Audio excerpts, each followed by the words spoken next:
Welcome back to the Daily Social Distancing Show. Look, people, it's no secret that Donald Trump is a polarizing president. Some people love him, most people hate him, and that's just in his family.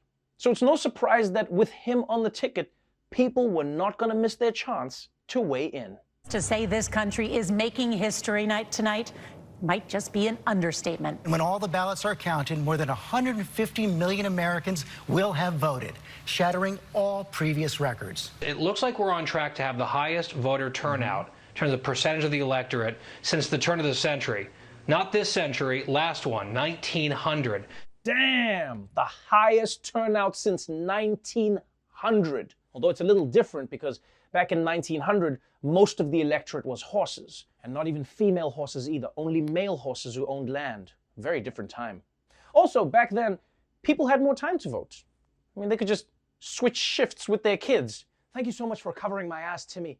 I owe you a pint of Guinness for that. But Daddy, I'm only 7 years old. Right, straight whiskey, my lad. What was I thinking? Although when you think about it, it makes sense that turnout this year is close to 1900 because, I mean, thanks to Corona, life is a lot like 1900. You know, we're home a lot. Life is slow-paced. We're baking our own bread. The only difference is we have Netflix, and back then, they only had Hulu. I can't wait to watch The Handmaid's Tale today. I heard Karen's in this episode. Now, of course, the presidential race was the main thing bringing people to the polls. And then after that, the Senate and congressional races. But all across the country, people were also approaching voters on street corners and saying, yo, you want to vote on this drug ballot initiative?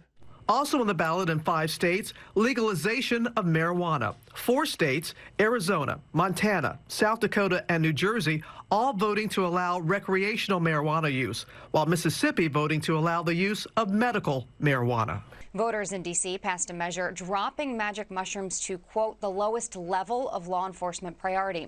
And a first in the nation in Oregon. Voters deciding there to decriminalize possession of small amounts of all drugs, including heroin, cocaine, and meth.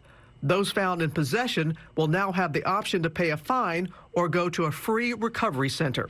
Damn, you see?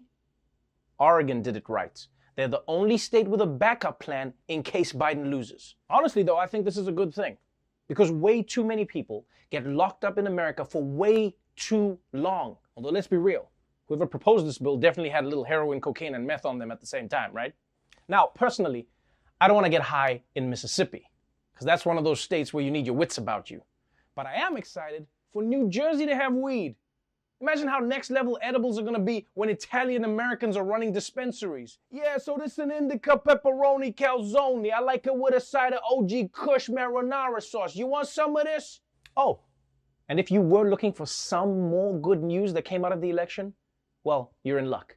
Because just check out some of the new people who are going to be starting work next year. Last night's election marked a number of notable wins and firsts on both sides of the political aisle. So first you've got Ritchie, Torres, and Mondaire, both from New York, who will become the first openly gay black members of Congress when they join the House in January. They will join 9 other openly LGBTQ members of Congress. Jones calling the accomplishment a lot of responsibility. Then you've got Sarah McBride, who made history back in 2016 as the first openly transgender person to speak at a major party convention.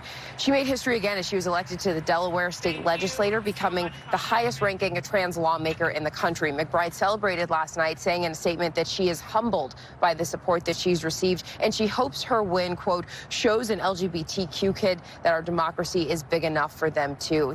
Oh, yeah. We got transgender people. We got gay people of color. What?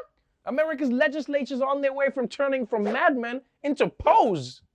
And it's so inspiring that after so many years, the LGBTQ community will finally have an opportunity to get their legislation blocked by Mitch McConnell. Brr.